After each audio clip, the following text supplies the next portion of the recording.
Görürsən bax burada. Salam uşaqlar, bugün Zooparkingdə 07-mi göstərirəm. Həm də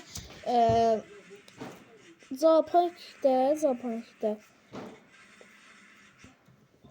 bir də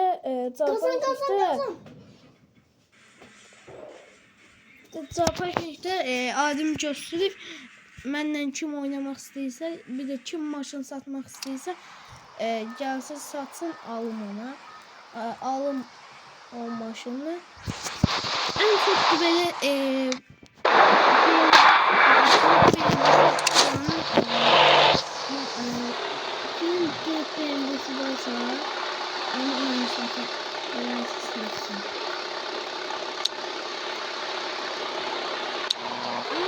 kim satsın?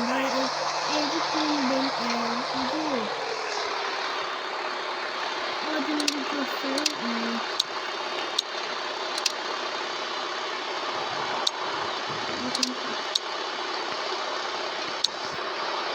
Adem Derkey, Azer. Ve like atın, abone olun, takip edin.